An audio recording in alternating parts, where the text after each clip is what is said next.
Welcome back to the channel, guys. Steve here. A little bit of a part two on putting struts on your Sportster. I had to get some spacers off of Amazon. Let's see if we can get you in here where you can see what I'm doing better. I know I tend to get in the way. So I found some 1/2-inch aluminum spacers.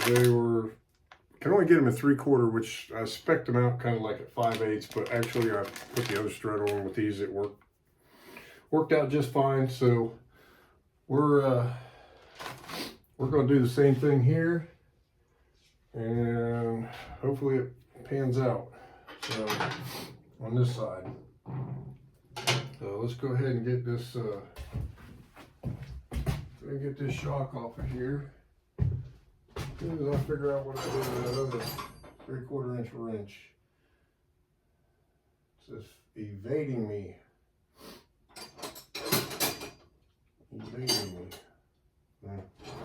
That'll work, I guess. That'll work in a pinch.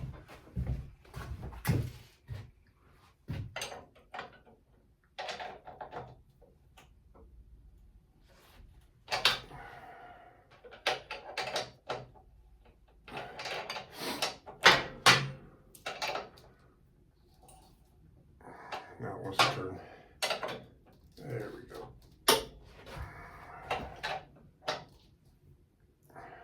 Always got my arms in the way, don't I? Alright, let's do this. Alright. Unless your bike's up, well, even if it is up on a stand, I recommend you only do these one at a time. Take the shock off. Get your other one on, that way the bike doesn't collapse on you. All right.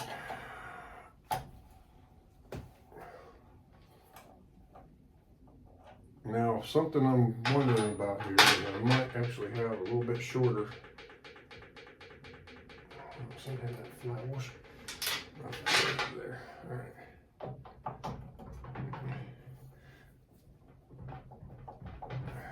All right.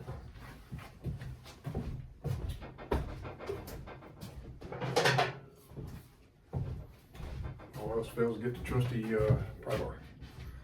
So, the reason I'm back on this topic again is because I felt like we were left with some unfinished business because I just flat got ahead of myself and didn't have what I needed to show you guys how to do this. So, that's why we're here today.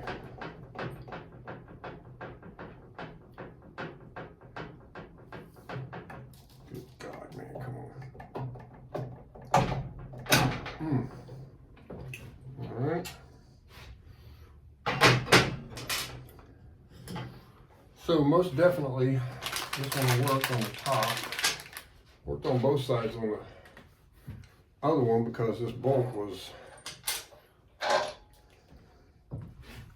longer. I don't know if this one's the same length or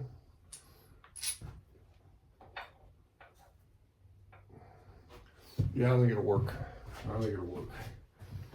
So, which one did I have that in? The back one. Okay. Spacer on there. Make sure everything's loosey-goosey. Looks like we're out a little bit more on this one.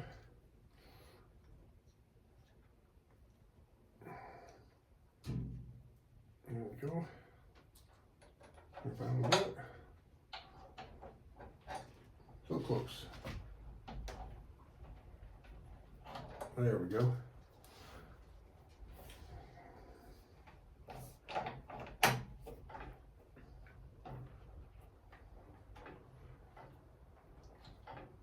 Okay.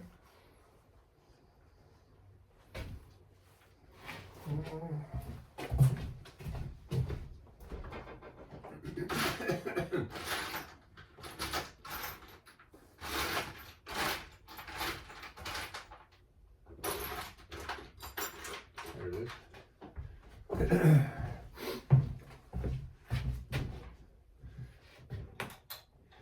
going to be forced to reuse the pretty little acorn nuts on the top, simply because there just isn't enough thread sticking out to use a nylock on it.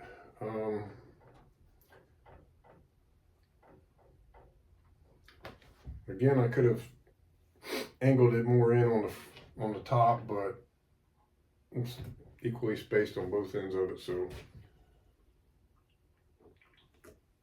it'll work just fine. It'll work just fine. Okay.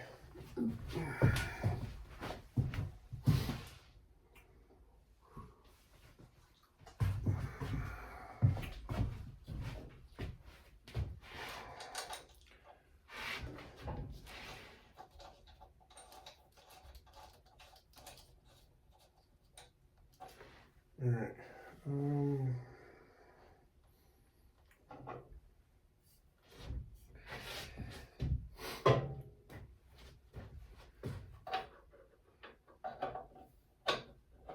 I hope the rest of y'all are ready for the holidays that are just around the corner.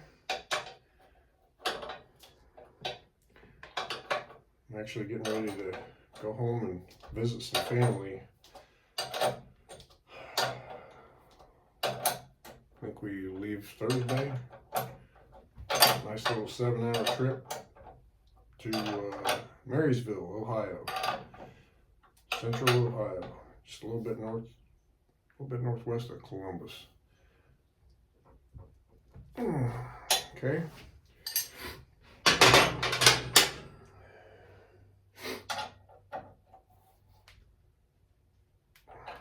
All right.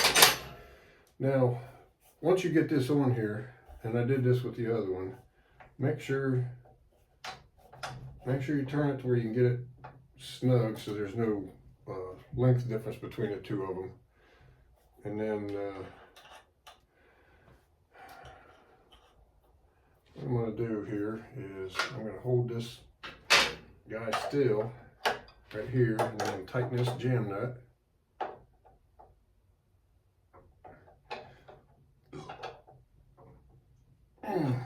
Okay, I gotta do the same thing up here. That didn't help, did it? Yeah, that's fine. And this one's left-handy.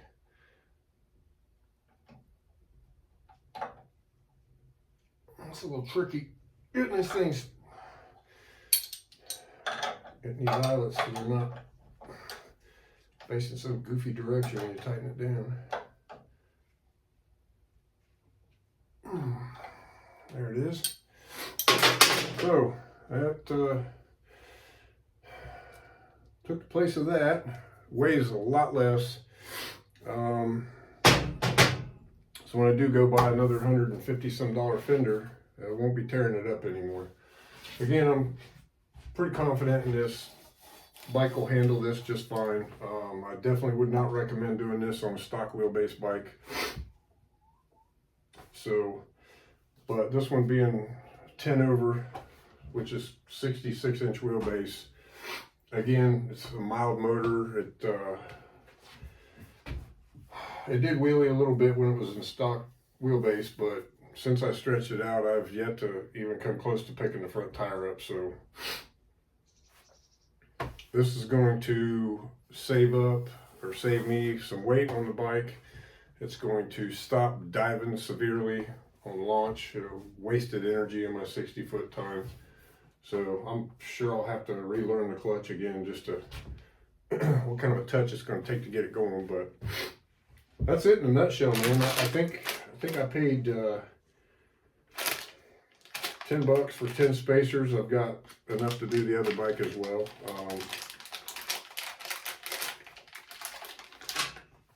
If you guys have any questions about any of this, please feel free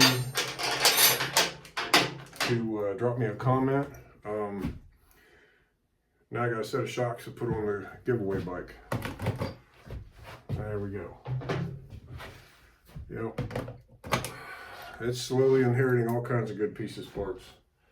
So kind of excited about that. We're a million miles away from doing that. simply because, I mean, I've gathered enough parts. I got pretty close to almost enough stuff to put it together. But the subscriber rate, we got to reach that number, and then when we do, we'll start a giveaway contest on that bike. It should be pretty exciting. It's going to be a nice little bike. Yeah, this is putting struts on. So again, this is a 97 frame. Again, some of them differ a little bit on what's up here, but for all intents and purposes, you know, you might have to get different size spacers or something for your bike. I'm not sure. Again, on this one, this is what it takes. So I may I've got plenty of room for ground clearance. I may let the front end down in the clamps a little bit, just to put a little bit of rake on it. So I don't know, we'll see. Right now I'm just waiting on my cylinder heads to come back, and I've got a timing rotor cup and bronze pump gear coming, and then we'll start putting this thing back together. I'll make up my mind. I'm probably going to replace this fender because it's pretty bad from like here all the way down. So I'm going to replace it. Thought about actually getting this bike painted. The black is cool, but man, doesn't everybody have a black Sportster? I mean, really, you go to the racetrack and they are all black. Almost every one of them, or carbon fiber. I wouldn't mind painting this baby silver or blue or something a little more exciting, but you see I'm not going to such extent to black everything out this time on the engine. I'm just rolling with it as it is. So thank you guys for watching. Appreciate your support. If you haven't, please consider subscribing. And like I said, if you got any questions about any of this, comments, leave them in the comments. Love to talk to you guys. That's my favorite part of doing this. So please, by all means, got a thought, throw me a comment, okay? Take care, y'all. Be safe and have a good holiday.